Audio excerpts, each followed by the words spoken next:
ಪ್ರಿಯ ವಿದ್ಯಾರ್ಥಿ, ಇವತ್ತು ನೀರು ಕೊಡದ ನಾಡಿನಲ್ಲೆಂಬ 8ನೇ ತರಗತಿಯ ಗದ್ಯ ಭಾಗವನ್ನು ಮಾಡ್ತಾ ಇದ್ದೇನೆ. ಅದಕ್ಕಿಂತ ಪೂರ್ವದಲ್ಲಿ ಕವಿ ಪರಿಚಯವನ್ನು ನೋಡಿಕೊಂಡಾಗ ನೇಮಿಚಂದ್ರ ಅಂತ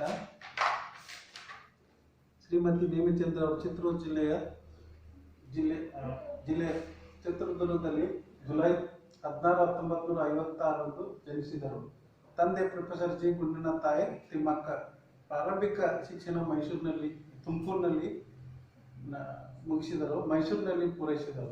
ಮೈಸೂರಿನ ನ್ಯಾಷನಲ್ ಇನ್ಸ್ಟಿಟ್ಯೂಟ್ ಆಫ್ ಇಂಜಿನಿಯರಿಂಗ್ನಿಂದ BSc ಪದವಿಯನ್ನು, ಬೆಂಗಳೂರಿನ ಇಂಡಿಯನ್ ಇನ್ಸ್ಟಿಟ್ಯೂಟ್ ಆಫ್ ಸೈನ್ಸ್ನಿಂದ MSc ಪದವಿಯನ್ನು ಗಳಿಸಿದರು. ಬೆಂಗಳೂರಿನ HAL ಸಂಸ್ಥೆಯಲ್ಲಿ ಉನ್ನತ ತಂತ್ರಜ್ಞಾನ ಅಧಿಕಾರಿಯಾಗಿ ಕೆಲಸ ನಿರ್ವಹಿಸಿದ್ದಾರೆ. ಕನ್ನಡ ಚಿಂತನ ಪೂರ್ಣ ಲೇಖನ ಪುಸ್ತಕವನ್ನು ಬರೆದಿದ್ದಾರೆ. ಇವರ ಪ್ರಮುಖ ಕೃತಿಗಳೆಂದರೆ ಯಾದ್ ಅವೈಸ್ ಕಾದಂಬರಿ ಮತ್ತು ಕನಸುಗಳಲ್ಲಿ ನೀವಿದ್ದೀರಿ ಮತ್ತೆ ಬರೆದಂಥ ಕಥೆಗಳು, ನೇಮಿಚಂದ್ರ ಕಥೆಗಳು ಮುಂತಾದ ಕಥಾ ಸಂಕಲನಗಳು, ಒಂದು ಕನಸಿನ ಪಯಣ, ಪೆರುವಿನ ಪವಿತ್ರ ಕಣಿವೆಯಲ್ಲಿ, ಪ್ರವಾಸ ಕಥನಗಳು, ಬದುಕು ಬದಲಿಸುವುದು, ಅಂಕನ ಬರಹಗಳು ಮೊದಲಾದವು ಪೆರುವಿನ ಪವಿತ್ರ ಕಣಿವೆಯಲ್ಲಿ ಕೃತಿ, ಕರ್ನಾಟಕ ಸಾಹಿತ್ಯ ಪ್ರಶಸ್ತಿ, ಉತ್ತಂಗ ಪ್ರಶಸ್ತಿ, ಅತ್ತಿಮ ಪ್ರಶಸ್ತಿ, ಹೀಗೆ ಅನೇಕ ಪ್ರಶಸ್ತಿಗಳಿಗೆ ಲಭಿಸಿದ್ದಾವೆ. ಇಲ್ಲಿ ನೀರು ಪಡೆದ ನಾಡಿನಂತ ಕೃತಿಯನ್ನು, ಅಂಕನ ಬರಹವನ್ನು ಶ್ರೀಮತಿ ನೇಮಿಚಂದ್ರ ಅವರು ಬದುಕು ಬದಲಿಸಬಹುದು ಎಂಬ ಕೃತಿಯಿಂದ ಆಯ್ದುಕೊಳ್ಳಲಾಗಿದೆ. ಇಲ್ಲಿ ಬರುವಂತಹ ವಿಶೇಷವಾಗಿ ನೀರು ಪಡೆದ ನಾಡಿನಂತ ಅಂದ ತಕ್ಷಣ ನಾವು ಸಹಜವಾಗಿ ಇಲ್ಲಿ ಒಂದು ನೀರು, ಭಾರತದಲ್ಲಿ ನೀರಿಗೆ ಯಾವುದೂ ಕೊರತೆ ಇಲ್ಲ. ಆದರೆ ಬೇರೆ ದೇಶಗಳಲ್ಲಿ ನೀರಿನ ಬಗ್ಗೆ ಅನೇಕ ಘಟನೆಗಳು ಬರ್ತವೆ. ಇಲ್ಲಿ ನೋಡಿ, ವಿಶ್ವ ಜಾಗತೀಕರಣ ಹೆಸರಿನಲ್ಲಿ ಪ್ರಕೃತಿಯಿಂದ ಮಾನವನಿಗೆ ಉಚಿತವಾಗಿ ಲಭ್ಯವಾಗಬಹುದಂಥ ಗಾಳಿ ಇರ್ಬೋದು, ಬೆಳಕಿರ್ಬೋದು, ನೀರು ಇರ್ಬೋದು. ಮನುಷ್ಯನ ಬದುಕಲಿಕ್ಕೆ ಇವು ಅವಶ್ಯಕವಾಗಿ ಬೇಕಾಗ್ತವೆ. ನೀರು, ಗಾಳಿ, ಬೆಳಕು ಜೊತೆಗೆ ಇವೆಲ್ಲ ಅವೇನು ಬೇಕು. ಅದ್ರ ಜೊತೆಗೆ ಆಹಾರದಂಥ ಅವಶ್ಯಕತೆವಾದಂಥ ವಸ್ತುಗಳನ್ನು ಅನಗಾಯಿಸುವಂಥ ಮಾರ್ಗವನ್ನಾಗಿ ಹೊರಟಿರುವುದು ಆತಂಕಕಾರಿ. ಯಾಕೆಂದರೆ ವಿಷಯವಾಗಿದೆ. ಇಲ್ಲಿ ಭಾರತೀಯರಾದ ನಾವು ಮಾನವೀಯತೆಗೆ ಬೆಲೆ ಕೊಟ್ಟು ಬದಲಿ ಬಂದವರಿಗೆ, ಯಾರೋ ಇವತ್ತ ಬೇರೆ ಊರಿಂದ ಬಂದಿರ್ತಾರೆ, ಬದಲಿ ಬಂದವರಿಗೆ ನಾವು ಮೊದಲು ನೀರು ಕೊಡ್ತೇವೆ. ನೀರು ಕೊಟ್ಟ ಮೇಲೆ ಆಮೇಲೆ ಅವರಿಗೆ ನೀರಿನ ವಿಶೇಷ ಒಂದು ಸ್ವಲ್ಪ ಬೆಲ್ಲ ಕೊಡ್ತೇವೆ, ಆಮೇಲೆ ನೀರು ಕೊಡ್ತೇವೆ, ಆಮೇಲೆ ಯೋಗಕ್ಷೇಮನ ಎಲ್ಲ ವಿಚಾರ ಮಾಡ್ತೇವೆ. ಹಳ್ಳಿಗಳಲ್ಲಿ ನಡೆಯುವಂಥ ಈ ಘಟನೆಗಳು. ಆದರೆ ನಗರಗಳಲ್ಲಿ ಯಾರಿಗೆ ಯಾರು ಸಮೀಪ ಕರೆದುಕೊಳ್ಳೋದಿಲ್ಲ. ಯಾರಾದರೂ ಬರ್ತಾ ಇದ್ದಾರೆ ಅಂದ್ರೆ ಅವರಿಗೆ ಬಾಗ್ಲ ಹಾಕ್ತಾರೆ. ಅಷ್ಟೊಂದು ಒಂದು ಸಂಸ್ಕಾರ ಇವತ್ತು ನಗರಗಳಲ್ಲಿ ಇದೆ ಅಂತ ಹೇಳ್ತಾರೆ. ಆದರೆ ಇಂದು ನೀರು ಕೊಡೋದು ವಿಶೇಷವಾಗಿ ಒಂದು ವಿಶೇಷವಿತ್ತು. ಹಸಿದು ಬಂದವರಿಗೆ ಅನ್ನವನ್ನಿಕ್ಕಿ ಮೌಲ್ಯಯುತ ಸಂಸ್ಕೃತಿಯನ್ನು ಕಾಪಾಡಿಕೊಂಡು ಬಂದಿರೋದು ಇವತ್ತೆಲ್ಲ ನಮ್ಗೆ ಗೊತ್ತಿದೆ. ವಿಶ್ವವೇ ಹೆಮ್ಮೆ ಪಡುವಂಥ ಸಂಗತಿಯಾಗಿದೆ. ಆದರೆ ವಿಶ್ವದ ಜಾಗತೀಕರಣ ಪಡೆತಕ್ಕೆ ಸಿಲುಕಿದಂಥ ನಮ್ಮ ನಗರಗಳಿಂದ ಇವತ್ತು ಕೊಲೆಪಾತಕತನವನ್ನು, ಲಾಭಕೋರ್ತನವನ್ನು ಹುಟ್ಟು ಹಾಕಿ ವಿಶ್ವದ ಮಾರುಕಟ್ಟೆಯಾಗಲು ಹೊರಟಿರುವುದು ಬಲು ಅಪಾಯಕಾರಿ. ಅದಕ್ಕೆ ಯಾವುದೇ ಕೊಡ್ತಾ ಇಲ್ಲ, ಬರೇ ಒಂದು ತಮ್ಮದೇ ಆದಂಥ ಒಂದು ಘಟನೆಯಿಂದ ಈ ಅಪಾಯಕಾರಿ ಘಟನೆಗಳಲ್ಲಿ ಎಂಬ ವೈಚಾರಿಕ ಚಿಂತನೆಯನ್ನು ಹಾಗೂ ನಮ್ಮ ಸಂಸ್ಕೃತಿ ಹಿರಿಮೆಯನ್ನು ಕಾಪಾಡಿಕೊಳ್ಳುವ ಅನಿವಾರ್ಯತೆಯನ್ನು ನಾವು ಇವತ್ತು ನೀರು ಪಡೆದ ನಾಡಿನಲ್ಲಿ ಅಂತ ಈ ಗದ್ಯ ಭಾಗದಲ್ಲಿ ಅತ್ಯುತ್ತಮವಾಗಿ ಚಿತ್ರಿಸಿದ್ದಾರೆ ಬರ್ತದೆ. ಅದಕ್ಕೆ ಮೊದಲು ನಾವು ಹೊರಟಾಗ ಭಾರತದಿಂದ ಹೊರಗೆ ಕಾಲಿಟ್ಟರೆ ಉಳಿದೆಲ್ಲವೂ ನೀರು ಕೊಡೋದ ನಾಡುಗಳು ಅಂತ ಹೇಳ್ತಾರೆ. ಭಾರತ ದೇಶದಾಗ ನೀರು ಎಲ್ಲ ಕಡೆ ಸಿಗ್ತದೆ. ಬೇರೆ ದೇಶದಲ್ಲಿ ಹೋದಾಗ ನೀರು ಕುಡಿಯೋದಿಲ್ಲ. ಕೊಕ್ಕೋಲ್ ಕೊಡ್ತಾರೆ, ಬೇರೆ ಬೇರೆ ರೀತಿ ಪಾನೀಯಗಳನ್ನೆಲ್ಲ ಕುಡಿದು ತಾವು ಒಂದು ನೀರಿನ ಮಾದರಿಯಲ್ಲಿ ಇರ್ತಾರಂತ ಹೇಳ್ತಾರೆ. ಇಲ್ಲಿ ನಮಗೆ ಕವಿಯ ಒಂದು ಅನುಭವ, ನನ್ನ ಇಲ್ಲಿವರೆಗೆ ಅನುಭವ 2 ವಾರ ಕಳೆದಿದ್ದೆ. ಏನಂತಂದ್ರೆ ಊರೂರು ಅಲಿತಿದ್ದಾಯಿತು, ದಿನವೂ ಅಸಾಧ್ಯ ಬಾಯಾರಿಕೆ. ಕೋಲಾರದಿರ್ಬೋದು, ಫ್ರೆಂಚ್ ವೈನ್ ಇರ್ಬೋದು, ಬಿಯರ್ ಇರ್ಬೋದು, ಬಾಟ್ಲಿಗಳಲ್ಲಿ ಹಣ್ಣಿನ ರಸ ಧಾರಾಳವಾಗಿ ದೊರೆಯುತ್ತದೆ. ಕುಡಿಯಲು ನೀರು ಸಿಗೋದು ಇವೆಲ್ಲ ಸಿಗ್ತಾವ. ಆದರೆ ಕುಡ್ಲಿಕ್ಕೆ ನಮಗೆ ನೀರು ಸಿಗ್ತಾ ಇಲ್ಲ ಅನ್ನೋದ್ರ ಬಗ್ಗೆ ಲೇಖಕರು ಒಂದು ರೀತಿ ಹೇಳ್ತಾರೆ. ಅದಕ್ಕೆ ಇಲ್ಲಿ ಯುರೋಪಿನಲ್ಲಾಗಲಿ ಅಲ್ಲಿ ಅಮೆರಿಕದಲ್ಲಾಗಲಿ ನೀರು ಕೊಡುವಂಥ ಸಂಪ್ರದಾಯವಿಲ್ಲ. ಹಿಂದೆ ಇತ್ತೇನೋ, ಈಗಂತೂ ಇಲ್ಲ. ನೀರು ಸಲೀಸಾಗಿ ಎಲ್ಲಿಂದರಲ್ಲಿ ಪುಕ್ಕಟೆಯಾಗಿ ನಿಮಗೆ ಖಂಡಿತ ಸಿಗದು. ನೀರು ಎಲ್ಲೇ ನಾವು ನೋಡ್ತಾ ಇದ್ರೆ ಪುಕ್ಕಟೆಯಾಗಿ ನೀರು ಸಿಗೋದು. ನಮ್ಮ ದೇಶದಾಗ ಸಿಗ್ತೈತೆ, ಬೇರೆ ದೇಶದಲ್ಲಿ ನೀರೇ ಕುಡುದಿಲ್ಲ. ನಮ್ಮ ದೇಶದಾಗ ಎಲ್ಲೇ ಒಂದು ಹೋಟೆಲ್ಗೆ ಹೋದಾಗ ಏನಾಗ್ತದ, ಅಲ್ಲಿ ಹೋಗಿ ಕುಡ್ತೇವೆ, ನೀರು ಕೊಡುತ್ತಾರೆ, ನೀರು ಕೊಡೋದು ಕೇಳ್ತೇವೆ ನಾವು. ಆದ್ರೆ ಏನಾದ್ರೂ ನೀವು ತಿಂಡಿ ತಗೋರಿ ಅಥವಾ ತಗೊಂಡಾಗ ನೀರು ಕೊಡ್ತೇವೆ, ನೀರು ಕೊಡೋದು ಅಂತಾರೆ. ಅಂತ ಒಂದು ವಿಶೇಷವಾಗಿ ಇವತ್ತು ಕಾಮರ್ಷಿಯಲ್ ರೂಪವಾಗಿ ಎಲ್ಲ ಕಡೆ ಸಿಗ್ತಾ ಇದೆ. ಆದ್ರೆ ಇಲ್ಲಿ ಸಿಗೋದು ನಮ್ಮಲ್ಲಿ ಅಂತೆ ರೈಲು ನಿಲ್ದಾಣಗಳಲ್ಲಿ, ಬಸ್ ನಿಲ್ದಾಣಗಳಲ್ಲಿ, ವಿಮಾನ ನಿಲ್ದಾಣಗಳಲ್ಲಿ ದುಡ್ಡಿಲ್ಲದೆ ಕುಡಿಯಬಲ್ಲ ನೀರನ್ನು ಇರಿಸುವುದಿಲ್ಲ. ದುಡ್ಡೆಲ್ಲ ಕಟ್ಟಿ ಸಿಗುವಂತ ನೀರು ಎಲ್ಲಿ ಸಿಗೋದಿಲ್ಲ ಅನ್ನೋದ್ ಬಗ್ಗೆ ಅವರು ಹೇಳ್ತಾರೆ. ಬಾಯಾರಿದಾಗ ಈಗಲೂ ಪಟೇಲ್ ಒಂದಕ್ಕೆ ಹೊಕ್ಕು ನೀರು ಮಾತ್ರ ಕುಡಿದು ಹೊರ ಬರಬಹುದಾದ ಸವಲತ್ತು ಇಲ್ಲಿಲ್ಲ. ನಮ್ಮಲ್ಲಿ ಬೇರೆ ದೇಶದಲ್ಲಿಲ್ಲ, ನಮ್ಮ ದೇಶದಾಗಿದೆ. ಅಲ್ಲಿ ಬರೀ ನೀರಟ್ಟಕ್ಕೆ ಇದ್ರೆ ಕೊಡೋದಿಲ್ಲ ಅವರು. ನಾವು ಏನಾದ್ರು ವಸ್ತುವನ್ನು ಅಥವಾ ಏನಾದ್ರು ದುಡ್ಡಿಂದು ತಗೊಂಡಾಗ ಮಾತ್ರ ನೀರು ಕೊಡುವಂತ ಒಂದು ವಿಶೇಷತೆ ಇದೆ. ಮನೆ ಹೊರಗೆ ಕಾಂಪೌಂಡ್ ಗೋಡೆಗೆ ಸಣ್ಣ ತೊಟ್ಟಿ ಕಟ್ಟಿ ದನಕರುಗಳು ಕುಡಿದು ಹೋಗಲಿ ಎಂದು ನೀರು ತುಂಬಿಡುತ್ತಿದ್ದ ಕಾಲ ಇವತ್ತಿ ಹರಿಗದಲ್ಲಿದೆ. ತೊಟ್ಟಿ ಮಾಡಿರ್ತಾರ ದನಕರುಗಳು ಕುಡ್ಲಿಕ್ಕೆ ಅಥವಾ ತಮಗೆ ಯಾವುದೋ ಉಪಯೋಗ ಮಾಡ್ಲಿಕ್ಕೆ ಅಂತ ಇರ್ತದ. ಆದ್ರೆ ಇಲ್ಲಿ ಬಾಲ್ಯ ದಿನಗಳು ನನಗಿನ್ನೂ ನೆನಪಿವೆ. ನಾನು ದಿಲ್ಲಿಗೆ ಬಂದು ವಿದೇಶಕ್ಕೆ ಹಾರಿದ್ದೆ. ದಿಲ್ಲಿಗೆ ಹೋಗಿರ್ಲಿಕ್ಕೆ ಆ ವಿದೇಶಕ್ಕೆ ಹೋಗಿದ್ದ. ಆಗ ದಿಲ್ಲಿಯಲ್ಲೂ ದಗದಗ ಬಿಸಿಲು. ದಗದಗ ಅನ್ನೋದು ಇಲ್ಲಿ ಏನ್ ಬರ್ತಾ ಇದೆ ಅಂದ್ರೆ ಅನುಕರಣೆಯ ಪದ ಬರ್ತಾ ಇದೆ, ದಗದಗ ಅಂತ. ಬಿಸಿಲು ದೆಹಲಿಯಲ್ಲಿ, ನಾವು ದೆಹಲಿಗೆ 3 ವರ್ಷದಿಂದ ಹೋಗಿದ್ದೀವಿ. ಅಲ್ಲಿ ನೋಡಿ ಎಷ್ಟೊಂದು ಬಿಸಿಲು, ಸಿಕ್ಕಾಪಟ್ಟೆ ಬಿಸಿಲು. ಅಂತ ಬಿಸಿಲಿನಲ್ಲಿ ಬಾಯಾರಿಕೆ ಆಗೋದು ಸಹಜವಾಗಿರ್ತದೆ. ಆಗ ನೋಡ, ಆದ್ರೆ ಯಾರು ಪುಣ್ಯಾತ್ಮರಲ್ಲಿ ದೊಡ್ಡ ಮಣ್ಣಿನ ಮಡಕೆಯಲ್ಲಿ ನೀರು ತುಂಬಿ ಇಡುತ್ತಿದ್ದರು. ನೋಡಿ, ಬೇಸಿಗೆ ದಿನದಲ್ಲಿ ನಗರಗಳಲ್ಲಿ ಮಣ್ಣಿನ ಪಾತ್ರೆ ನೀರ ತುಂಬಿಡ್ತಾರೆ.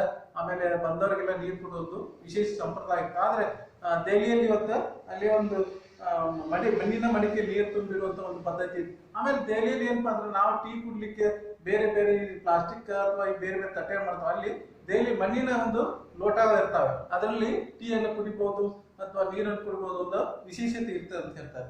ಅದಕ್ಕೆ ಅನೇಕ ಗುರುದ್ವಾರಗಳ ಬಳಿ ಸ್ವಯಂ ಸೇವಕರು ನೀರಿನ ದೊಡ್ಡ ಕೊಳಾಯಿ ಹಿಡಿದು ನಿಲ್ಲಿಸಿದ ಆಟೋ, ಬಸ್ಸು ಹಾಗೂ ದಾರಿ ಹೋಕರಿಗೆಲ್ಲ ನೀರು ತುಂಬಿ ಕುಡಿಸುವುದನ್ನು ನೋಡಿದ್ದೇವೆ. ಅನೇಕರು ಬಾಯಾರಿಕೆ ಬಂದಿರ್ತಾರೆ, ಅವರಿಗೆಲ್ಲ ನೀರು ಕೊಡ್ಬೇಕು ಅನ್ನೋದ್ ಬಗ್ಗೆ ಎಲ್ಲ ಇಟ್ಕೊಂಡು ನಿಂತಿರ್ತಾರಂತ. ಎಷ್ಟೋ ಸ್ವಯಂ ಸೇವಕರು ಅದೇ ಕೆಲಸ, ಕೊಳಾಯಿ ಇಟ್ಕೊಂಡು ಅಲ್ಲಿಂದ ಆಟೋ, ಬಸ್ ಬೇರೆ ಬೇರೆ ಕಡೆಗೆಲ್ಲ ಅಲ್ಲಿ ದಾರಿ ಹೋಗ್ಬೇಕಾದಾಗ ನೀರು ಕೊಡುವಂತ ವಿಶೇಷ ಇರ್ತೈತೆ. ರೋಹತಕ ರಸ್ತೆ ಅತ್ತೆಯ ಮನೆಗಳಿಗೆ ಕಾಲುತ್ತಿದ್ದಂತೆ ಬೇಟಾ ತಾಯಾಜಿ ಆಯೆ ಹೈ ತಂಡ ಪಾನಿ ಪಿಲಾವು. ಪಿಲಾವು ಅಂದ್ರೆ ನೀರು ಕುಡಿ ಅಂತ, ತಂಪಾದ ಪಾನಿಯನ್ನ ನೀರು ಕುಡೀರಿ ಅನ್ನೋದ್ ಬಗ್ಗೆ ಅಲ್ಲಿ ಬೇಟ ಅಂದ್ರೆ ಮಗನಿಗೆ ಆ ರೀತಿ ಅದು. ನನ್ನ ಮೈದುನನ ಮಗನಿಗೆ ಅತ್ತೆ ಕೂಗಿ ಹೇಳಿದರು. ಪುಟ್ಟ ಹುಡುಗ ತಕ್ಷಣ ತಣ್ಣನೆ ನೀರು ತಂದು ಕೈಗಿಟ್ಟ. ಕೇಳಿದ ತಕ್ಷಣ ಆ ಹುಡುಗ ತನ್ನ ತಂಪಾದಂತ ನೀರನ್ನ ಕೈಗಿಟ್ಟಾನ. ದಿಲ್ಲಿಯ ಹಾದಿಗಳಿಗೆಲ್ಲ ಮರೆತವು. ಮನೆಗೆ ಬಂದವರಿಗಂತೂ ಮೊದಲು ನೀರು ಕೊಡುವಂತ ಸಂಪ್ರದಾಯ, ಅಲ್ಲೆಲ್ಲ ನೀರು ಕೊಡುವ ಸಂಪ್ರದಾಯ ಇತ್ತು. ಆದ್ರೆ ಬೇರೆ ದೇಶದಾಗ ಇಲ್ಲ. ಯಾರಾಗ್ಲಿ ಬಿಸಿಲಲ್ಲಿ ಬಂದಾಗ ಅವರಿಗೆ ನೀರು ಕೊಡುವಂತ ಸಂಪ್ರದಾಯ ಅಲ್ಲಿಗಳಲ್ಲಿ ಇವತ್ತ ನಡೀತಾ ಇದೆ. ಆದ್ರೆ ಅಲ್ಲಿ ಆ ರೀತಿ ಇತ್ತಂತ. ಮೊದಲು ನೀರು ಕೊಡೋದಂತ ಸಂಪ್ರದಾಯ. ಡಾಬಾ ಆಗಲಿ, ದರ್ಶಿನಿ ಆಗಲಿ, ಪಂಚತಾರ ಹೋಟೆಲ್ ಆಗಲಿ, ಮೊದಲು ನೀರು ಮೇಜಿನ ಮೇಲೆ ಕುಳಿತುಕೊಳ್ಳುತ್ತದೆ. ನೀರು ಎಲ್ಲೇ ಹೋಟೆಲ್ದಾಗ ಹೋದ್ರೆ, ಎಲ್ಲೇ ನಾವು ಡಾಬಾದಾಗ ಹೋದ್ರೆ ಮೊದಲು ನಾವು ಕುಳಿತ ತಕ್ಷಣ ನೀರು ತಂದಿರ್ತಾರೆ. ಆಮೇಲೆ ಏನ್ ಬೇಕಾದ ಊಟ ಬೇಕು, ತಿಂಡಿ ಬೇಕು, ಏನನ್ನ ಆಮೇಲೆ ಮಾತಾಡ್ತಿರ್ತಾರೆ. ಆದ್ರೆ ನೀರು ಮೊದಲ ಅಲ್ಲಿ ಮೇಜಿನ ಮೇಲೆ, ಟೇಬಲ್ ಮೇಲೆ ಇಡೋದೊಂದು ಸಹಜವಾಗಿರ್ತದೆ. ಮೇಜನ್ ಟೇಬಲ್ ಕುಳಿತುಕೊಳ್ಳುತ್ತದೆ. ಪುಕ್ಕಟ್ಟೆಯಾಗಿ ಕೊಡುವ ನೀರು. ಆದರೆ ನಾನೀಗ ನೀರು ಕೊಡೋಂತ ನಾಡುಗಳಲ್ಲಿ ಅಲಿಯುತ್ತಿದ್ದೆ. ನೀರು ಕೊಡೋ ನಾಡಿನೆಲ್ಲ ಅಲಿತಾ ಇದ್ದೇನೆ, ತಿರುಗಾಡ್ತಾ ಇದ್ದೇನೆ ಅಂತ. ಅಲಿಯುತ್ತಿದ್ದೇನೆ, ತಿರುಗಾಡ್ತಾ ಇದ್ದೇನೆ ಅಂತ. ಮ್ಯಾಕೋಡ ನಾಲ್ಡ ಅಂತ ಅಗ್ಗದ ಫಾಸ್ಟ್ ಫುಡ್ ಜಾಯಿಂಟ್ಗೆ ಹೋಗಿ, ವೈಭವದ ಪಂಚತಾರ ಹೋಟೆಲ್ಗಳಿಗೆ ಹೋಗಿ ನೀರು ಇಡುವಂತ ಅಥವಾ ಕೊಡುವ ಸಂಪ್ರದಾಯವೇ ಇಲ್ಲಿಲ್ಲ. ಅಲ್ಲೆಲ್ಲ ಈ ನೀರು ಇಡುವಂತ ಸಂಪ್ರದಾಯ ಇಲ್ಲ. ನೀರು ಕೊಡುವಂತ ದೊಡ್ಡ ದೊಡ್ಡ ಹೋಟೆಲ್ ನೋಡು. ಹೋಟೆಲ್ಗಳಲ್ಲಿ ವೈನ್ ಬೀರ್ ಇಲ್ಲದೆ ಕೋಲಾಗದಿಂದಲೇ ಊಟ ನೋಡ್ರಿ. ಅಲ್ಲೆಲ್ಲ ಬೇರೆ ಬೇರೆ ರೀತಿಯಿಂದ ಕೋಲಾಗದಿಂದ ನೀರು ಒಟ್ಟ ಟೇಬಲ್ ಇಡೋಂತ. ಮ್ಯಾಕ್ಡೊನಾಲ್ಡ್ಗಳಲ್ಲಿ ಫ್ರೆಂಚ್ ಫ್ರೈಸ್ ಇರಲಿ, ಸ್ಟಾಂಟಿಂಚ್ ಆಗಲಿ, ಬರ್ಬರ್ ಆಗಲಿ, ಜೊತೆಗೆ ದೊಡ್ಡ ಗಾತ್ರದ ಕೋಲಾದೊಡನೆಯೇ ನೀಡುತ್ತಾರೆ. ಎಲ್ಲ ಬರೀ ನೀರೇ ಇಲ್ಲ, ಬರೀ ತಂಪಾದ ಪಾನೀಯಗಳನ್ನು ಬೇರೆ ಬೇರೆ ಕೋಲಾಗ ಇಟ್ಕೊಂಡು ಅದರಿಂದ ನೀರು ಕೊಡೋದು ವಿಶೇಷ ಇತ್ತು. ಮಧ್ಯಾಹ್ನದ ಊಟದ ಸಮಯ ನಾನು ನೀರು ಎಂದು ಬಡಬಡಿಸುವಾಗ ಸಣ್ಣ ಬಾಟ್ಲಿ ನೀರು ಬರುತ್ತಿತ್ತು. ನೀರು ಬೇಕಂತ ಎಷ್ಟು ಕೇಳ್ತಾ ಇದ್ದ, ಸಣ್ಣ ಬಾಟ್ಲೆ ತಂದಿತ್ತು. ಕುಡಿದು ನೋಡಿದರೆ ಅದು ಬರೀ ಸೋಡಾ, ನೀರಲ್ಲ. ಸೋಡಾ ಕುಡ್ತಿದ್ರು. ಸೋಡಾ ಅಲ್ಲ, ವಾಟರ್ ಅಂತ ಎನ್ನುತ್ತಿದ್ದೆ. ಸೋಡಾ ಅಲ್ಲ, ನನಗೆ ವಾಟರ್ ನೀರು ಬೇಕು, ಇದು ನೀರೇ, ಸ್ಪಾರ್ಕ್ಲಿಂಗ್ ವಾಟರ್ ಎನ್ನುತ್ತಿದ್ರು. ಅದಕ್ಕೆ ಅಪ್ಪ ಮಹನೀಯರೇ, ನನಗೆ ಹೊಳೆಯುವ ನೀರು ಬೇಡ, ಸಾದಾ ನೀರು ಕೊಡಿ ಎಂದು ಪುಟ್ಟ ಬಾಟಲಿ ತರಿಸಿದರು. ಅದಕ್ಕೆ ನನಗೆ ಇಂಥವೆಲ್ಲ ಬೇಡ, ಮಿಕ್ಸ್ ಆದಂತ ನೀರು ಬೇಡ, ನನಗೆ ಸಾದಾ ನೀರು ಕೊಡು ಅಂತಂದಾಗ ಸಣ್ಣ ಬಾಟಲಿ ತರಿಸ್ಕೊಡ್ತಾರಂತ. ಸಾಲ್ಟ್ ವಾಟರ್ ಹೊಸ ಪದಪುಂಜವನ್ನ ಕಲಿತೆ. ಅದನ್ನು ಕುಡಿದು ನೋಡಿದರೆ ಅದರಲ್ಲಿಯೂ ಅಲ್ಪ ಮಟ್ಟದ ಸೋಡಾ ಮಿಕ್ಸ್ ಆಗಿತ್ತು. ಕುಡಿದು ನೋಡ್ರಿ ಅದು ನೀರ. ಹೀಗೆ ಬೇರೆ ನೀರಲ್ಲಿ ಸಿಗೋದಿಲ್ಲ. ಕಡೆಗೂ ದುಡ್ಡು ಕೊಟ್ಟರು ಸಾದಾ ನೀರು ಸಿಗುವುದು ಅಪರೂಪವಿತ್ತು. ಎಷ್ಟು ದುಡ್ಡು ಕೊಟ್ಟರಲ್ಲಿ ನೀರು ಸಿಗೋದು ಬಹಳ ಅಪರೂಪ ಆಗಿಬಿಟ್ಟಿತ್ತು. ಏಕೆ ಹೀಗೆ ಅಂತ ನನ್ನ ಪ್ರಶ್ನೆಯಲ್ಲಿ ಬರ್ತದೆ. ಉತ್ತರ ಒದಗುವುದೇನು ಕಷ್ಟವಲ್ಲ. ಪುಕ್ಕಟೆಯಾಗಿ ಏನನ್ನು ಕೊಡದಿದ್ದರೆ ನೀವು ಕಳುತ್ತೀರಿ. ಕಳುತ್ತಿರುವುದು ಸಾದಾ ಅಲ್ಲ ಎಂದು ನಂಬಿಸಿದರೆ ಮತ್ತಷ್ಟು ಕಳುತ್ತೀರಿ. ಪುಕ್ಕಟೆಯಾಗಿ ಏನು ಸಿಗೋದಿಲ್ಲ, ನೀರಷ್ಟೇ ಸಿಗೋದಿಲ್ಲ, ದುಡ್ಡು ಕೊಟ್ಟರೆ ಎಲ್ಲ ಸಿಗ್ತೈತೆ. ಕಳುತ್ತಿರುವುದು ಅದ್ಭುತವಾದದ್ದು ಎಂದರೆ ಇನ್ನಷ್ಟು ಕಳುತ್ತೀರಿ ಅಂತ ಕಳಬಾಕ ಸಂಸ್ಕೃತಿ ಅಂತ ಅದೇ ಇಲ್ಲಿದೆ. ಕಳಬಾಕ ಅಂದ್ರೆ ಯಾವುದೇ ನಾವು ಕೊಡ್ತಾ ಇದ್ರೆ ಅದಕ್ಕೆ ಹಣ ಕೊಟ್ಟು ತಗೋಬೇಕು. ಫ್ರೀಯಾಗಿ ಯಾವುದೂ ಸಿಗ್ತಾ ಇರಲಿಲ್ಲ. ನೀರು ನಿಮಗೆ ಧಾರಾಳವಾಗಿ ಎಲ್ಲೆಡೆ ಪುಕ್ಕಟೆಯಾಗಿ ದೊರೆತರೆ ಕೋಲಾ ಕಂಪನಿಯ ಜಾಹೀರಾತಿಗೆ ಮನೆಯುವುದು ಹೇಗೆ? ಕೋಲಾ ಕಂಪನಿ ನೋಡಿ ಎಲ್ಲ ಕಡೆ ಅಡ್ವರ್ಟೈಸ್ ಕೊಡ್ತಿರ್ತಾರೆ. ಆ ಕಂಪ್ನಿ ಈ ಕಂಪ್ನಿ ಎಲ್ಲ ಅವರಿಗೆ ಜಾಹೀರಾತು ಬೇಕಾಗಿ ಅವರೆಲ್ಲ ಕಡೆ ಈ ಹೋಟೆಲ್ಗೆ ಹೋದಾಗಿರ್ತಾರೆ. ಬರೀ ನೀರಿದ್ರೆ ಯಾರಿಗೆ ಜಾಹೀರಾತು ಕೊಡ್ತಾರೆ, ಯಾರು ಪ್ರಚಾರ ಮಾಡ್ತಾರೆ ಅನ್ನೋದ್ರ ಬಗ್ಗೆ ಅವ್ರಿಗೆ ಒಂದಾಗ್ತದೆ. ಇದು ಒಂದು ಬಗೆಯ ಒಂದು ಸೂಕ್ಷ್ಮ ರೀತಿಯ ಸೈಕಾಲಜಿಕಲ್ ವಾರ್ ಫೇರ್. ಅಮೆರಿಕದ ಉದ್ದಗಲವನ್ನು ವಾರಗಟ್ಟಲೆ ಅಲಿದಾಗ ಎಲ್ಲೆಡೆಯಲ್ಲಿ ಗಮನಿಸಿದ್ದೇ ದೊಡ್ಡ ಗಾತ್ರದ ಒಂದು ಕೋಲಾ ಬಾಟ್ಲಿಗಳಿಗೆ $0.99 ಬೆಲೆ. ಅದೇ ಸಣ್ಣ ಗಾತ್ರದ ನೀರಿನ ಬಾಟ್ಲಿಗೂ ಅದಕ್ಕಿಂತ ಹೆಚ್ಚಿನ ಹಣ. ಇಷ್ಟು ಬೆಲೆ ಕೊಟ್ಟು ಇಷ್ಟು ಡಾಲರ್ ಗಟ್ಟಲೆ ಕೊಟ್ಟು ಅದನ್ನ ಪಡಿಬೇಕು. ಕೊಳ್ಳುವ ಗ್ರಾಹಕನ ಮನಸ್ಸಿನಲ್ಲಿ ನೀರಿಗೆ ಇಷ್ಟು ಹಣ, ನೀರಿಗೆ ಹಣ ಕೊಡ್ಬೇಕು ಅನ್ನೋದ್ರ ಬಗ್ಗೆ ನಮ್ಮಲ್ಲೆಲ್ಲ ಪೊಕಟ್ ಸಿಗ್ತೈತೆ, ಪೊಕಟ್ ಹವೆ ಸಿಗ್ತೈತಿ, ಪೊಕಟ್ ನೀರು ಸಿಗ್ತೈತಿ, ಎಲ್ಲ ಪೊಕ್ಸೆಟ್ ಸಿಗ್ತೈತಿ. ಆದ್ರೆ ಬೇರೆ ದೇಶದಲ್ಲಿ ಆ ರೀತಿ ಇಲ್ಲ. ನೀರಿಗೆ ದುಡ್ಡು ಕೊಡ್ಬೇಕು, ಎಲ್ಲದಕ್ಕೂ ದುಡ್ಡು ಕೊಡ್ಬೇಕು, ದುಡ್ಡಿಂದ ಅಲ್ಲಿ ಏನು ಮಾತಾಡೋದಿಲ್ಲ ಎಂಬ ತರ್ಕ ಬರೆದು ಕೋಲಾ ಅಭ್ಯಾಸ ಮಾಡಿಕೊಳ್ಳುತ್ತಾನೆ. ಅಲ್ಲಿಗೆ ನೀರು ಕುಡಿಯುವ ಅಭ್ಯಾಸ ತಪ್ಪುತ್ತದೆ ಅನ್ನೋ ಬಗ್ಗೆ ಅವರಿಗೊಂದು ಕಲ್ಪನೆ ಆಗಿರ್ತದೆ. ಆದ್ರೆ ಇಲ್ಲಿ ವಿದೇಶಗಳಲ್ಲಿ ನಾವು ನೋಡ್ತಾ ಇರೋದು, ನಮ್ಮ ವಿದೇಶಗಳಲ್ಲಿ ಮನೆಯ ನಲ್ಲಿಯಲ್ಲಿ ನೀರು ಬರುವ ನೀರನ್ನು ಯಾರು ಕುಡಿಯುವುದಿಲ್ಲ. ಅವ್ರು ಇಂಥ ಎಲ್ಲ ಬರೀ ಬಾಟ್ಲಿಗಳು, ಎಲ್ಲ ಕಡೆ ಬಾಟ್ಲಿಗಳು ಸಪ್ಲೈ ಆಗ್ತಾ ಇದ್ದಾವೆ. ಈಗ ನಮ್ಮ ದೇಶದಲ್ಲಿ ಹೆಚ್ಚು ಕಡಿಮೆ ಇವಾಗ ಬಾಟ್ಲಿ ನೀರುಗಳು ಎಲ್ಲ ಕಡೆಗೆ ಸಪ್ಲೈ ಆಗ್ತಾ ಇದೆ. ನಲ್ಲಿ ನೀರು ಕುಡಿತಾ ಇಲ್ಲ, ಬೇರೆ ಇತರ ನೀರು ಕುಡಿತಾ ಇಲ್ಲ, ಎಲ್ಲರೂ ಅದೇ ಆಗ್ತಿದೆ. ಹೀಗಾಗಿ ಅದನ್ನು ಕುಡಿದರೆ ಏನು ಪ್ರಾಣ ಹೋಗುವುದಿಲ್ಲ. ಆದರೆ ಅದು ಶುದ್ಧವಲ್ಲ. ಶುದ್ಧ ನೀರನ್ನು ಬಾಟ್ಲಿಯಲ್ಲಿ ಕೊಂಡು ಮಾತ್ರ ತರಬಹುದು ಅನ್ನೋದ್ರ ಬಗ್ಗೆ ಅವ್ರ ಲೆಕ್ಕ ಆಗಿತ್ತು ಎಂದು ಇಡೀ ದೇಶದ ತಲೆ ತೊಳೆಯುತ್ತಿರುವಾಗ ಪ್ರತಿಯೊಬ್ಬರು ನೀರನ್ನು ಕೊಂಡು ಕುಡಿಯುತ್ತಾರೆ. ಎಲ್ಲರೂ ದುಡ್ಡು ಕೊಂಡ್ಕೊಂಡ ಬಾಟ್ಲಿ ನೀರ ಕುಡಿಯುವುದು. ಇವ್ಯಾವ ನಲ್ಲಿ ನೀರು ಯಾವ ಕುಡಿಯುವುದಿಲ್ಲ. ಇಂಥದೇ ಹುನ್ನಾರ ಭಾರತದಲ್ಲಿ ಆದಾಗಲೇ ಆರಂಭವಾಗಿದೆ. ನಮ್ಮಲ್ಲಿ ಎಲ್ಲ ಕಡೆ ಇದೆ, ಬಾಟ್ಲಿಗಳೆಲ್ಲ ಪ್ರಚಾರ ಮಾಡ್ತಾ ಇದ್ದಾರೆ.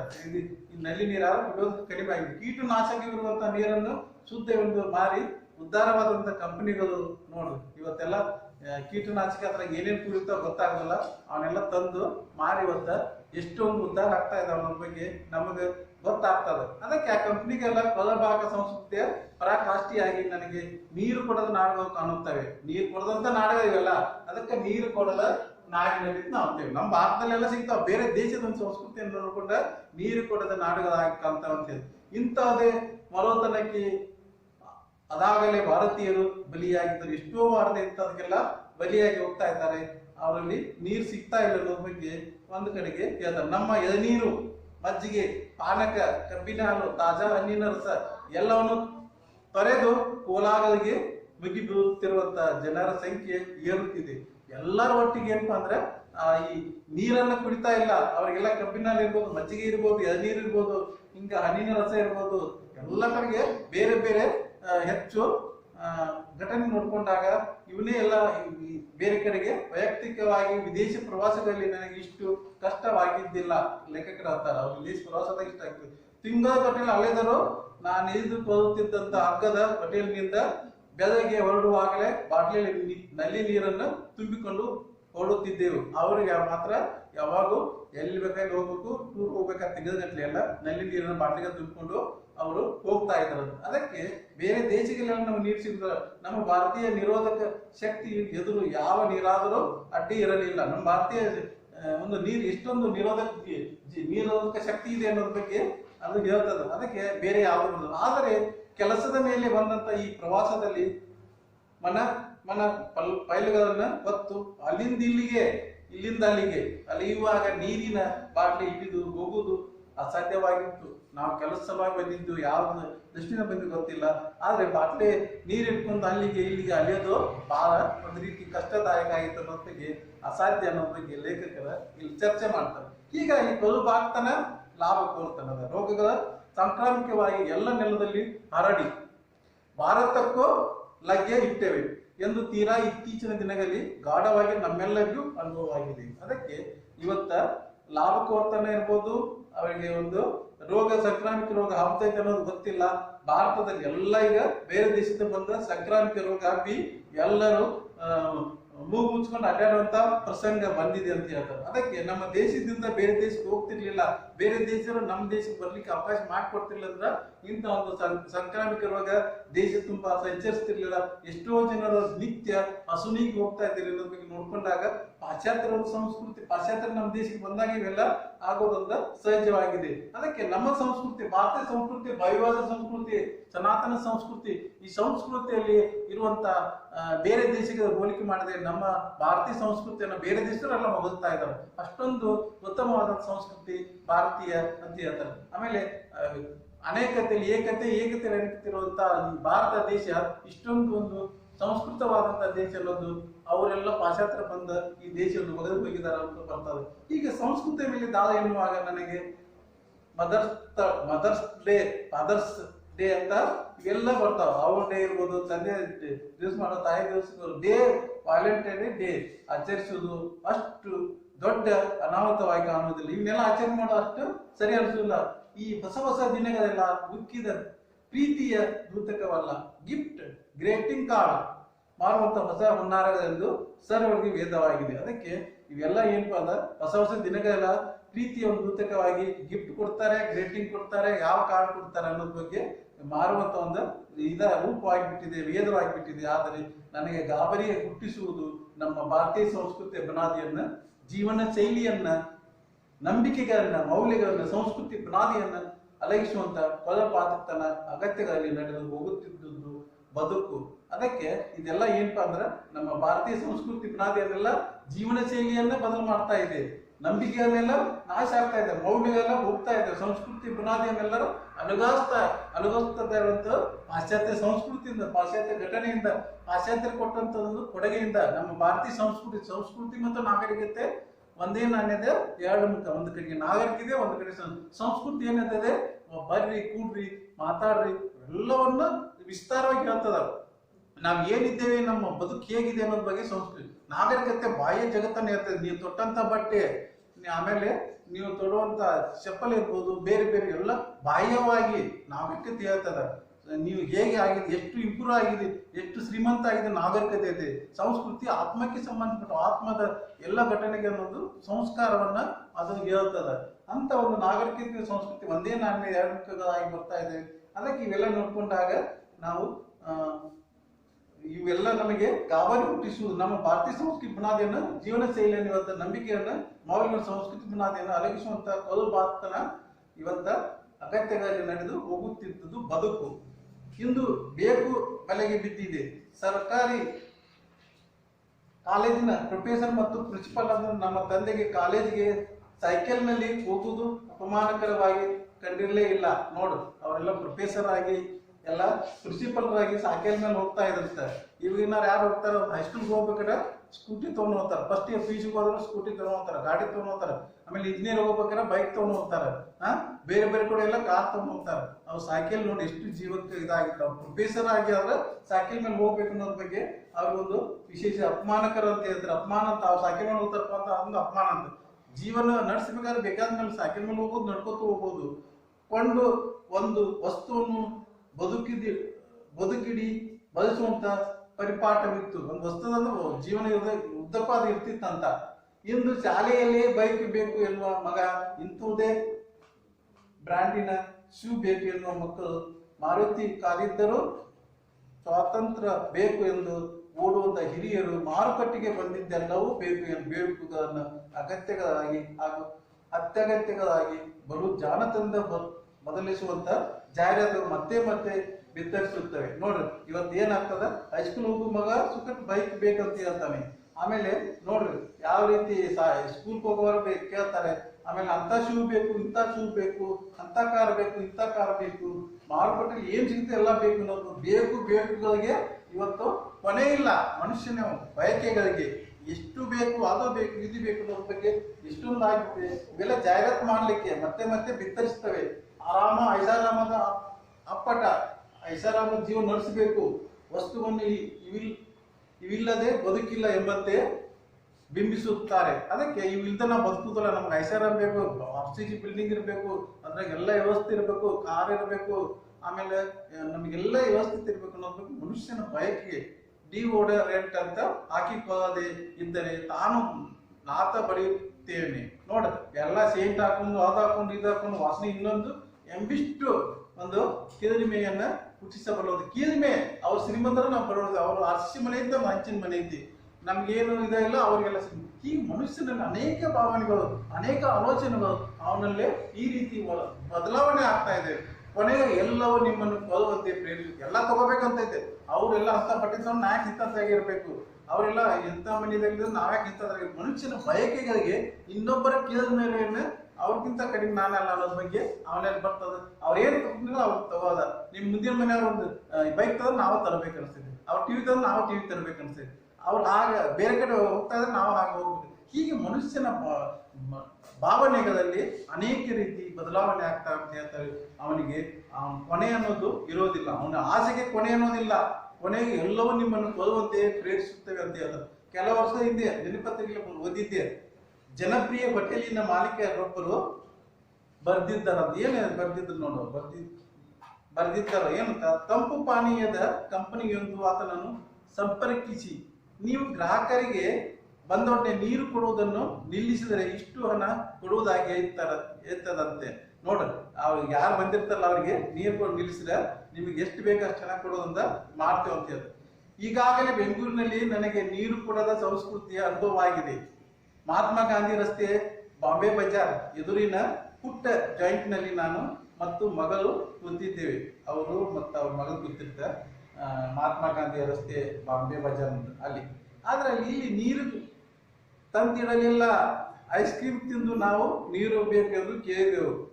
ಒಂದು ಹೋಟೆಲ್ದಾಗ ಹೋಗಿದಾರ, ಬಾಂಬೆ ಬಜಾರ್ ಅಂತ. ಇಬ್ರು ತಂದೆ ಮಗಳು ಹೋಗಿದ್ದಾರೆ. ಮೊದಲು ಐಸ್ ಕ್ರೀಮ್ ತಂದಿಟ್ಟಾರೆ, ನಾವು ಐಸ್ ಕ್ರೀಮ್ ಎಲ್ಲ ತಂದೆವು. ತಿಂದ ಮೇಲೆ ನೀರು ಕೇಳಿದೆವು. ಆಮೇಲೆ ನೀರು ಕೇಳಿದ್ರೆ ಅವ್ರು ಏನಂತಾರ, ನೀರು ಬೇಕು ಎಂದು ಕೇಳಿದೆವು, ಮಿನರಲ್ ವಾಟರ್ ನೋಡಿ ಬಾಟ್ಲಿ ಅದ್ರ ಬೇಕಾದ್ರೆ ತಗೋರಿ, ಹಂಗೆ ಫ್ರೀ ಕೂಡ ಮಿನರಲ್ ವಾಟರ್. ವೇಟರ್ ಪ್ರಶ್ನಿಸಿದ, ಇಲ್ಲಪ್ಪ ಸಾಮಾನ್ಯ ನೀರು ಎಂದೆ. ಮಾಯವಾದ ವೇಟರ್, ಸಾಮಾನ್ಯ ವೇಟರ್ ಅಂದ್ರೆ ಸಪ್ಲೈ ಮಾಡವ, ಅವನಿಗೇನಿದು ನೀರು ಬಾಟ್ಲಿ ಅದ ಅವ್ರು ತಗೋ ಅಂತ ಹೇಳ್ತಾನೆ. ಅವ್ರು ಬೇಕಾಗಿ ನಮ್ಗೆ ಸಾದಾ ನೀರು ಕೊಡು, ಸಾದಾ ನೀರು ನಮ್ಮ ಅವನ್ನೆಲ್ಲ ತಪ್ಸ್ಕೊಂಡು ಹೋಗಿಬಿಡ್ತಾರ. ನೀರಿಲ್ಲ ವೇಟರ್ ಎಲ್ಲಿ ಹೋದನ್ನು ಗೊತ್ತಾ, ವೇಟರ್ ಮಾಯವಾದ. 15 ನಿಮಿಷ ಕಾದರೂ ಬರಲೇ ಇಲ್ಲ. ಕಾದು ಕಾದು ಸುಸ್ತಾಗಿ ಕೊನೆಗೆ ಕೌಂಟರ್ಗೆ ಹೋಗಿ ಬಿಲ್ಲು ಕೊಟ್ಟು ಹೊರಬಿದ್ದೆವು. ನೋಡಿ ನೀರು ತರ್ತಾರ, ನೀರು ತರ್ತಾರ, ನೀರು ತರಲಿಲ್ಲ, ಎಲ್ಲೋ ಮಾಯ ಆಗ್ಬಿಟ್ಟ. ದುಡ್ಡು ಕೊಟ್ರೆ ಅಷ್ಟೇ ನೀರು ಕೊಡೋದ, ನೀರು ಬಾಟ್ಲಿ ಅದಾವ ಅವ್ರು ತಗೋರಿ, ಸಾದಾ ನೀರು ನಮ್ಮಲ್ಲಿ ಸಿಗುದಿಲ್ಲ. ಹೀಗೆ ನೀರು ಕೊಡದ ನಾಡಿನಲ್ಲಿ ಇದೆಲ್ಲ ಪ್ರಸಂಗಗಳ ಸಹಜವಾಗಿ ಬರ್ತಿರ್ತಾವಂತ. ಅದಕ್ಕೆ ಎಂದು ಅವರು ಕೇಳೋ ಭಂಗಿ ಭಾವ ಹೇಗಿರುತ್ತದೆ ಎಂದರೆ, ನಿಮಗೆ ಆರ್ಡಿನರಿ ವಾಟರ್ ಎಂದು ಹೇಳಲು ಹಿಂಜರಿ ಏಕೆ ಯಾಕಾಗಬೇಕು? ಆರ್ಡಿನರಿ ವಾಟರ್ ಅಂತ ಹೇಳಿದ್ರೆ ನಿಮ್ಗೆ ಯಾಕೆ ಹಿಂಜರಿಕೆ ಯಾಕೆ ಆಗ್ಬೇಕು? ಅದಕ್ಕೆ ಯಾಕೆ ನಾಚ್ತೀರ? ಅದನ್ನೆಲ್ಲ ಎಂತ ನೀರು ಕೊಡ್ತಾರ ಅಂತ ತಗೋಬೇಕು ನಮಗೆ. ಆದ್ರೆ ನಿಜಕ್ಕೂ ಅಗಾಧವಾದದ್ದು. ತೀರಾ ಇತ್ತೀಚೆಗೆ ಮಾಲತಿಯೊಡನೆ ಇಂದಿರಾನಗರದ ಮುಖ್ಯ ರಸ್ತೆಯ ಪುಟ್ಟ ಜಾಯಿಂಟ್ಗೆ ಹೊಸ ಬಗೆಯ ಐಸ್ ಕ್ರೀಮ್ ತಿನ್ನುವ ಬಯಕೆಯಲ್ಲಿ ಹೊಕ್ಕಾಗ ಮಿಸಿಸಿಪಿ ಮಡ್ಪಿ ಎಂದು ಎಲ್ಲೋ ಪತ್ರಿಕೆಯಲ್ಲಿ ಓದಿದ್ದಂತ ಮಾಲತಿ ಆರ್ಡರ್ ಮಾಡಿದರು. ದೊಡ್ಡ ಬಿಳಿ ಪಿಂಗಾಣೆ ತಟ್ಟೆಯಲ್ಲಿ ಕೇಕ್ ಮತ್ತು ಐಸ್ ಕ್ರೀಮ್ ಇರಿಸಿ ಮೇಲೆ ಕೋಕೋ ಪುಡಿ ಉದುರಿಸಿ ಆಕರ್ಷಕವಾಗಿ ತಂದಿಟ್ಟರು. ಕೆಳಗೆ ಐಸ್ ಕ್ರೀಮ್ ಮತ್ತೆ ಕೆಳಗೆ ಅದ್ರ ಮೇಲೆ ಕೋಕೋ ಪುಡಿ ಎಲ್ಲ ಉದುರಿಸಿ ಇಟ್ಬಿಟ್ರು. ಬೆಲೆ 100 ರೂಪಾಯಿ ಎಂದಾಗ ಅವಾರಿ ದುಂಟು. ಬೆಲೆ 100 ರೂಪಾಯಿ ಅವಾರಿ ಅಕ್ಷರ ಸಿಗ್ತಾ 100 ರೂಪಾಯಿ. ಆಗಿನ ಕಾಲ 100 ರೂಪಾಯಿ ಅಂದ್ರೆ ದೊಡ್ಡದು. ಇವತ್ತು 100 ರೂಪಾಯಿ ಅಂದ್ರೆ 1 ಲಕ್ಷ ರೂಪಾಯಿ ಆಗ್ತಾ ಇದೆ. ಇಲ್ಲೋ ನೀರು ಕೊಟ್ಟಿರಲಿಲ್ಲ. ನೀರು ಕೊಡಿ ಎಂದು ಮಿನರಲ್ ವಾಟರ್ ಎಂದರು. ಸರ್ವೆ ಮಾಡುತ್ತಿದ್ದಂಥ ಹುಡುಗಿ, ಇಲ್ಲ ಸಾಧಾರಣ ನೀರು ಎಂದರೆ ನಮ್ಮಲ್ಲಿ ಸಾಧಾರಣ ನೀರು ಇಲ್ಲ ಎಂದು ಬಿಡುವುದೇ. ಸಾಧಾರಣ ನೀರಿಲ್ಲ, ನಮ್ಗೆ ಮಿನರಲ್ ವಾಟರ್ ಅದಾವ ಅಂತ ಹೇಳ್ತಾರೆ.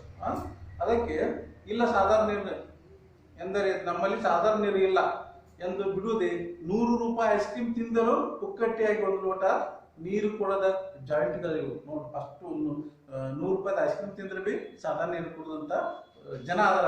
ಮತ್ತೆ 10-20 ಪಡೆದು ಮಿನರಲ್ ವಾಟರ್ ಮಾರುವ ಹುನ್ನಾರ ಅಷ್ಟೆಲ್ಲ ಅದ. ಮತ್ತೆ ಇನ್ನು 20-10 ರೂಪಾಯಿ ಕೊಟ್ಟಾಗ ಮಿನರಲ್ ವಾಟರ್.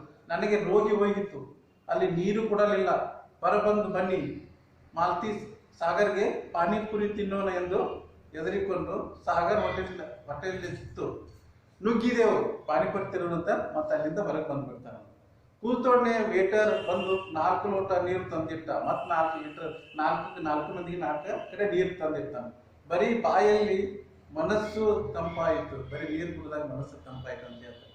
ಹೀಗೆ ಹೇಗೆ ಕಾಯ್ದುಕೊಳ್ಳಬಲ್ಲದೆ ಮಾನವೀಯ ಮೌಲ್ಯಗಳನ್ನು ಕಲು ಮಾತುಕತನದ ಒಂದು ಕಪಿಮುಷ್ಟಿಯಿಂದ ಬಿಡಿಸಿಕೊಳ್ಳಬಲ್ಲದೆ ಈ ರೀತಿ ಮಾಡಿದ್ರೆ ನಾವು ಆ ಕಪಿಮುಷ್ಟಿಯಿಂದ ಬಿಡಿಸ್ಕೊಳ್ಳೋಕೆ ಸಾಧ್ಯ ಇದೆ ಅನ್ನೋ ಬಗ್ಗೆ ಬರ್ತದೆ. ಬಾಯಾರದವರಿಗೆ ನೀರು ಕೊಡಬಲ್ಲವೇ, ಹಸಿದವರಿಗೆ ಅನ್ನ ಕೊಡಬಲ್ಲವೇ? ನೋಡು, ಬಾಯಾರ ನೀರು ಕೊಡ್ತಾರ, ಹಸಿದವ್ರಿಗೆ ಅನ್ನ ಕೊಡ್ತಾರ. ಇನ್ನೊಬ್ಬರ ನೀರು ಅನ್ನವನ್ನು ಕಸಿದುಕೊಳ್ಳುವುದೇ ಬದುಕಲ್ಲವೇ? ಇನ್ನೊಬ್ಬರ ಅನ್ನ ನೀರು ಕಸಿದುಕೊಳ್ಳುವುದು ಬದುಕು ಆಗ್ತದೆ? ಇದು ಯಾವ ರೀತಿ ಆಗ್ತದೆ ಅನ್ನೋದ್ರ ಬಗ್ಗೆ ಬರ್ತದೆ. ನಮ್ಮ ಈ ಸಂಸ್ಕೃತಿಯನ್ನು ಕಾಯ್ದುಕೊಳ್ಳುವಂತ ಅಸ್ತ್ರ ನಮ್ಮ ಕೈಯಲ್ಲಿ ಇದೆಯಲ್ಲವೇ? ನಮ್ಮ ಸಂಸ್ಕೃತಿ ನಾವು ಕಲ್ಕೋತಾ ಇದ್ದೇವೆ, ನಮ್ಮ ಕೈಯಾಗ ಐತಿ. ನಮ್ಮ ಸಂಸ್ಕೃತಿ ನೋಡು, ಬರೀ ನಮ್ಮ ಮನಿ ಮೈಂಡ್ ಐತಿ, ದುಡ್ಡು ಮಾಡ್ಬೇಕು ಅನ್ನೋ ಮೈಂಡ್ ಐತಿ. ಬಂದವರಿಗೆ ಹೋದವರಿಗೆ ನೀರು ಕೊಡ್ಬೇಕು, ಅವರೆಲ್ಲ ಬದುಕಬೇಕು, ನಾವು ಬದುಕಬೇಕು ಅನ್ನೋದು ಭಾವನೆ ಇಲ್ಲ. ಹೀಗಾಗಿ ಮತ್ತೊಂದು ನೀರು ಕೊಡಂತ ಜಾಯಿಂಟಿಗೆ ಹೋಗುವುದಿಲ್ಲ. ನನ್ನಿಂದಲೂ ಇಂಥ ಜಾಯಿಂಟ್ಗಳ ಉದ್ಧಾರವಾಗುವುದು ಬೇಡ ಎಂದುಕೊಂಡಿದ್ದರು. ಅದಕ್ಕೆ ಇವೆಲ್ಲ ನೋಡ್ಕೊಂಡಾಗ ಮತ್ತೊಂದು ಜಾಯಿಂಟ್ಗೆ ಹೋಗೋದೇ ಬೇಡ, ಇದೇ ಒಂದು ಉದ್ಧಾರ ಆಗ್ತದೆ ಅಂತ ಎಣ್ಣಿಕೊಂಡಿದಂತೆ ಲೇಖಕರು. ಅದಕ್ಕೆ ಇವೆಲ್ಲ ನೋಡ್ಕೊಂಡಾಗ ನಮಗೆ ಹೆಚ್ಚು ನೀರು ಕೊಡೋದು ನಾಡಿನಲ್ಲಿ ಅನೇಕ ರೀತಿ ಇವತ್ತ ನೀರೊಂದು ಒಂದು ರೀತಿಯಾಗಿ ಮನಿ ಮೈಂಡ್ ಆಗಿಬಿಟ್ಟದೆ. ಎಲ್ಲರಲ್ಲಿ ಭಾವನೆ ಅದೇ ಬರ್ತಾ ಇದೆ. ನೀರು ಸಿಗ್ತಾ ಇಲ್ಲ, ಬೇರೆ ಎಲ್ಲ ಅದರಿಂದ ಸಂಗ್ರಹವಾದಂತ ವಸ್ತುಗಳು ತಗೋತಾ ಇದ್ದಾರೆ. ಎಲ್ಲೇ ಹೋದ್ರು ಹೋಟೆಲ್ ಹೋದ್ರೆ ನಮ್ಗೆ ನೀರು ಕೊಡ್ರೆ ನೀರನ್ನು ಕೊಡ್ತಾ ಇಲ್ಲ. ಬೇರೆ ಬೇರೆ ರೀತಿಯಾಗಿ ಅವರು ಒಂದು ತಮಗೆ ಏನ್ ಅನುಕೂಲ ಅನಿಸ್ತಿಲ್ಲ ಆ ರೀತಿಯಾಗಿ ವರ್ತಿಸ್ತಿದ್ದಾರೆ. ಇವೆಲ್ಲ ನೋಡ್ಕೊಂಡಾಗ ಇನ್ನು ಕೆಲವು ದಿನಗಳಲ್ಲಿ ಹೋದಾಗ ನಮ್ಗೆ ನೀರನ್ನೋದು ಸಿಗೋದ ಅಪರೂಪ ಆಗ್ತದೆ. ಯಾಕಂದ್ರೆ ಇವತ್ತು ನೀರಾಗ್ಲಿ, ಹಣ್ಣಾಗ್ಲಿ, ಹವೆ ಆಗ್ಲಿ ಮಾನವನಿಗೆ ಅವಶ್ಯಕವಾದಂತ ಬೇಕಾದ ವಸ್ತು. ಅವತ್ತೇ ಮನುಷ್ಯ ಬದುಕಲಿಕ್ಕೆ ಸಾಧ್ಯವಿಲ್ಲ. ನಾವು ಉದಾಹರಣೆ ನೋಡ್ಕೊಂಡಾಗ ಮೊಟ್ಟ ಮೊದಲು ನಮ್ಗೆ ಬೇಕಾಗಿರೋದು ಹವೆ. ಹವೆಯನ್ನ ನಾವು ತಗೋದೇ ಇದ್ರೆ ಉಸಿರಾಟದ ತೊಂದರೆಯಿಂದ ಮನುಷ್ಯ ಬದುಕಲಿಕ್ಕೆ ಸಾಧ್ಯವಿಲ್ಲ. ಹವೆ ಇಲ್ದಿದ್ರೆ ಆಮೇಲೆ ನೀರ್ ಬೇಕು, ನೀರ ಕುಡಿತಾ ಇರ್ಬೋದು. ಆಮೇಲೆ ಅನ್ನ, ಒಂದು ತಿಂಗಳವರೆಗೆ ಬರೀ ನೀರು ಹವೆದಿಂದ ಇರ್ಬೋದು. ಆದ್ರೆ ಅನ್ನ ಇಲ್ಲದ ಮನುಷ್ಯ ಬದುಕಲಿಕ್ಕೆ ಸಾಧ್ಯ. ಮನುಷ್ಯನಿಗೆ ಅವಶ್ಯಕವಾಗಿ ಬೇಕಾದಂತ ಇವೆಲ್ಲ ವಸ್ತುಗಳು. ಈ ರೀತಿ ಇವತ್ತಿನ ಈ ಪಾಠದಲ್ಲಿ ನಾವು ನೋಡ್ಬೇಕಾದಾಗ ನೀರು ಕೊಡೋ ದಾರಿನಲ್ಲಿ ಅಂತ ನೀರಿನ ಬಗ್ಗೆ ನಾವು ನೋಡಿದ್ವಿ. ಎಷ್ಟೋ ಜನರು ಈ ರೀತಿ ಆಗ್ತೈತೆ ಅನ್ನೋ ಬಗ್ಗೆ ಬರ್ತದ. ಇವಕ್ಕೆಲ್ಲ ನೀವು ಪ್ರಶ್ನೆ ಕೂತ ಬರ್ಕೊಂಡ್ ಬರ್ತೀನಿ ಅಂತ ಹೇಳ್ತಾ ಇವತ್ತು ಈ ಪಾಠ ಮುಗಿಸೋಣ. ತಿಳಿತಾ?